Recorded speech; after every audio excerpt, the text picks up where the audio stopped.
శ్రీను గారు మీరు తటస్థంగా ఉన్నారు, అది మాకు తెలుసు. పింకి గాలని ఉతుకు తొక్కు మేము మీకు మద్దతు ఇస్తున్నామంటూ పవన్ కుమార్ గారు చెప్తున్నారు.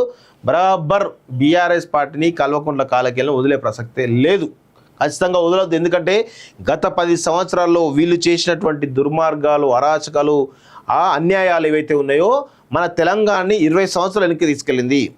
గతంలో 2014 ముందు ఐటీ ఎక్స్పోర్ట్స్లో తెలంగాణ రాష్ట్రం హైదరాబాదు 2వ స్థానంలో ఉండే దేశంలో, ఇప్పుడు 3వ స్థానానికి పడిపోయింది. దానికి కారణం ఎవరైనా అంటే కేటీఆర్. ఏమనంటే మేము ఫ్లైఓవర్ కట్టినాము, మేము అవి కట్టినాము, ఇవి కట్టినాము, హైదరాబాద్ గ్లోబల్ సిటీ చేసినామన్నారు. గ్లోబల్ సిటీ చేయలేదు. వీళ్ళు రాకముందే ఈ తెలంగాణ ఈ హైదరాబాద్లో శంషాబాద్ ఎయిర్పోర్ట్ పెద్ద ఎత్తున ఉంది, అదేవిధంగా ఓఆర్ఆర్ ఉంది, ఇలా చెప్పుకుంటూ పోతే చాలా కూడా ఉన్నాయి. వీళ్ళు వచ్చి పీకి పొడిచింది, వీళ్ళు ఒక్కటి పెద్ద ప్రాజెక్ట్ చేసింది ఒక్కటి చెప్పండి, ఏదీ లేదు, అంతా ఉత్తముచ్చటే.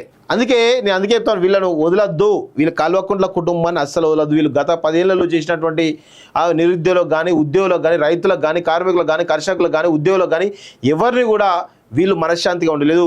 ఏమని అంటేనేమో ఇప్పుడు ఉద్యోగ సంఘాలకు సంబంధించినటువంటి విషయం పెట్టుకొస్తుంది. గతంలో ఏం చేసింది కేసీఆర్, వాళ్ళ ఫోన్లు ట్యాప్ చేయడం ద్వారా, వాళ్ళని ఎక్కడికో ఎవరైనా కలుస్తున్నారో చేయడం ద్వారా, వాళ్ళ ఉద్యోగాలకు సంబంధించినటువంటి ట్రాన్స్ఫర్ చేయడం ద్వారా, వాళ్ళ హైదరాబాద్లో ఉంటే వాళ్ళు ఎక్కడో ఆదిలాబాద్ తీసుకుపోయి వేయడం ద్వారా ఒత్తిడి గురి చేశారు.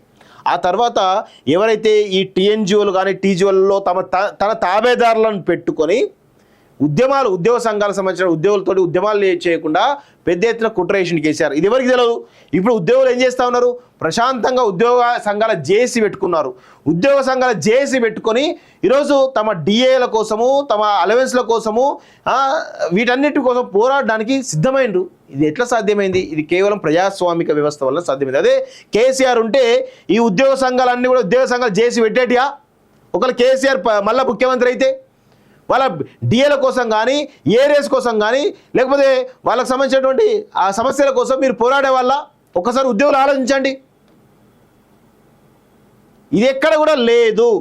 కేవలం టీఎన్జిఓకు కానీ సంస్థకు కానీ టీజీఓల సంస్థకు తమ తాబేదారులను పెట్టుకొని కేసీఆర్ అనేవాడు పెద్ద ఎత్తున కుట్ర చేసిండు. 10 సంవత్సరాలుగా ఉద్యోగులను ముందని కూడా మోసం చేసిండు, వాళ్ళకు అన్యాయం చేసిండు. వాళ్ళ కనీసం పోరాట స్ఫూర్తి ఏ విధంగా 2014 ముందు ఉద్యోగ సంఘాలు పోరాటం చేయలేదా? మరి ఎందుకు గత 10 ఏళ్ళలో ఎందుకు పోరాటం చేయలేదంటే ఈరోజు పెద్ద ఎత్తున వాళ్ళని మోసం చేసిండు. వాళ్ళ ఫోన్లు ట్యాప్ చేసి ఎవరైతే పోరాడుతున్నారో అని తెలుస్తున్నదో వాళ్ళందరినీ కూడా ఎక్కడికో ట్రాన్స్ఫర్ చేసిండు. ఈవెన్ ఒక ఎగ్జాంపుల్ చెప్తా.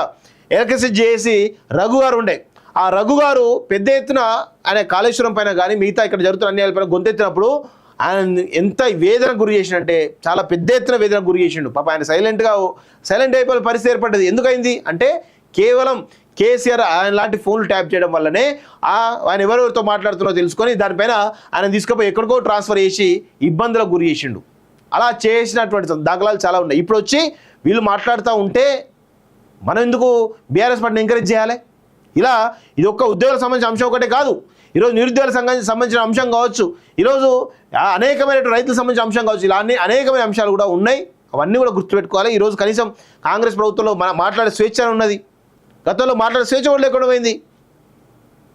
ఇంకా కేసీఆర్ మేము మా హయాంలో ఇది చేసినామంటే తోలు తీస్తాం బిడ్డ ఏమనుకున్నాం, చెప్పు తీసుకొని బట్టలు ఇప్పించి నగ్నంగా మొత్తం హైదరాబాద్తో ఊరేగిస్తాం ఏమనుకున్నారు? ఒక్కొక్కని తమాషాలు చేస్తున్నారా?